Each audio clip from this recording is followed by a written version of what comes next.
जी पार्थसारथी, पूर्व राजनयिक हमारे साथ इस वक्त जुड़ रहे हैं। जी पार्थसारथी साहब, आज तक पर आपका स्वागत है। आप जो बोलेंगे महत्वपूर्ण होगा। तस्वीरें हम देख रहे हैं, देखिए सर, पूरी तरह से तालिबान के कब्जे का संकट इस वक्त अफगानिस्तान पर दिख रहा है।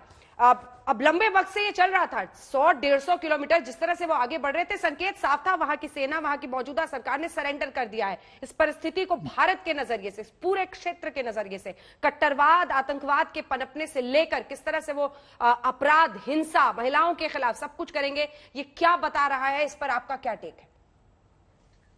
देखिए, तालिबान तो एक कट्टरपंथी, कट्टरवाद का संगठन है, ये तो स्पष्ट है।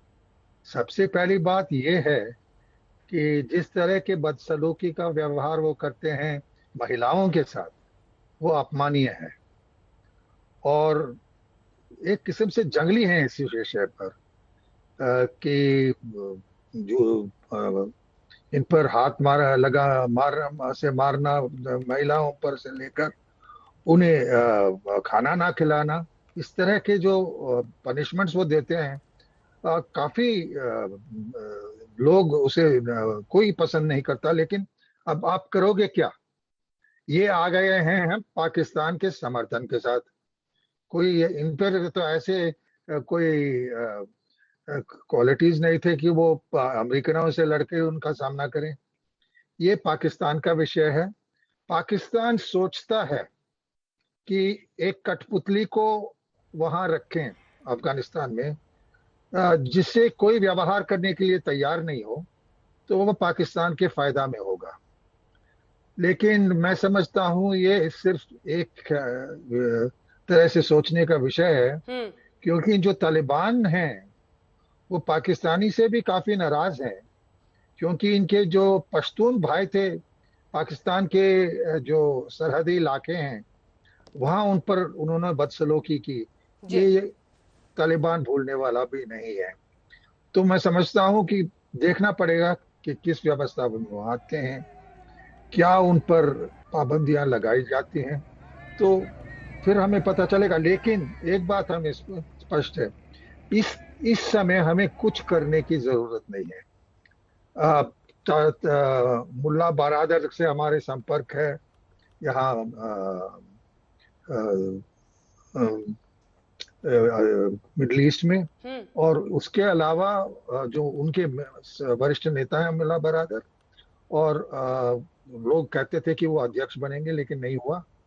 और उसके अलावा ये जो ये कठिनाई महसूस करेंगे, वो उस समय करेंगे जब पाकिस्तान के साथ रिश्ते बिगड़ सकते हैं। जल्दी में नहीं, कुछ साल लगेंगे। तो हमें कुछ चिंता के विषय नहीं है। अगर हम अपने सब आराम से संबंध चलाएं, वहां अगर हम उपयुक्त समय तो जरूर एक अपने दूतावास को भी खुला रख सकते हैं। लेकिन पहले हमें देखना पड़ेगा कि परिस्थिति क्या है, और उससे पहले निर्णय लेने का कुछ जरूरत नहीं है, और बोलने के लिए भी औपचारिक रूप से कोई जरूरत नहीं है। जी, पूर्व राजनयिक गुरजीत सिंह साहब भी हमारे साथ जुड़ गए हैं आज तक पर। Lieutenant general retired Rajendra Singh साहब हमारे साथ डिफेंस एक्सपर्ट के तौर पर जुड़ गए हैं। सेवानिवृत्त लेफ्टिनेंट जनरल राकेश शर्मा हमारे साथ जुड़ गए हैं। लेकिन जल्दी से एक बार श्रेया के पास चलते हैं। श्रेया, काफी इस वक्त दिख रहा है वहां पर जो लोग मौजूद हैं अफगानिस्तान के, काफी परेशानियों से गुजर रहे हैं। जाहिर तौर पर न्यूज को भी मोबाइल पर ट्रैक कर रहे हैं। हम तस्वीरें काबुल की दिखा रहे हैं, वहां पर एक तरह से भगदड़ मचती हुई दिख रही है। लोग छोड़ना चाह रहे हैं अफगानिस्तान को। क्या कह रही हैं वो? पूछिए उनसे।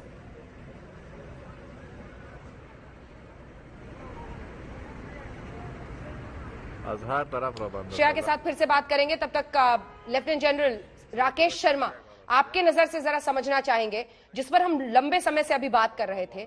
अमेरिका ने अफगानिस्तान की सेना को ट्रेन किया, उनके अति आधुनिक हथियार, सब कुछ जैसे जैसे सरेंडर कर रही है अफगानिस्तान की सेना, ये सब कुछ अब तालिबान के हाथ लग रहा है। ये बहुत ही खतरनाक स्थिति पैदा होती हुई दिख रही है, जिसकी वजह से वहां के लोग इस तरह से भगदड़ मच रहा है और भागना चाह रहे हैं। धन्यवाद। सबसे पहले मैं आप सबको और आप दर्शकों को इंडिपेंडेंस डे की बहुत शुभकामनाएं देता हूँ। आपको भी। ये जो आज पिछले 3 महीनों में अफगानिस्तान में हो रहा है, और जो लास्ट 1 हफ्ते में हुआ है, इसका एक हम डिनाइल में थे। हमारे दिमाग पर हाँ ये आसानी से नहीं होगा, और सब थिंक टैंक बोल रहे थे 18 महीने लगेंगे, कोई बोलता था 1 साल लगेगा, और ये सब 3 महीने में हो गया है। इसका मतलब ये था कि हमारे हमारे पास तालिबान की जानकारी नहीं थी, या हम डिनाइल में थे, हमको पता था, हम इसको एक्सेप्ट नहीं कर रहे थे, मान नहीं रहे थे कि ऐसा होगा।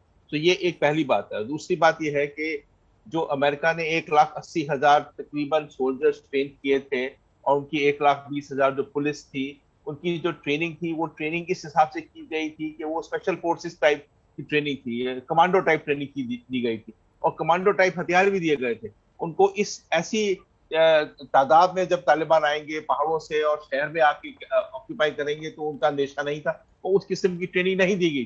तो इसमें जो जो ट्रेनिंग दी गई थी उसमें काफी खामियां थी, और ये इस किस्म का विचार ही नहीं आया कि ऐसा हो सकता है। तो इसमें थिंकिंग प्रोसेस में काफी गलती थी।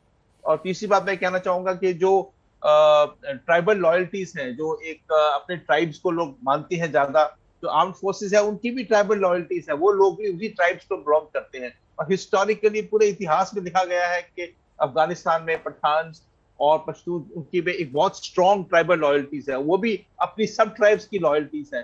तो जब ऐसा कोई युद्ध होगा और तालिबान आएंगे, तो नेचुरली जो मिलिट्री वाले भी होंगे, जो आर्मी वाले भी होंगे, वो अपनी ट्राइबल लॉयल्टीज पे डिपेंड करेंगे।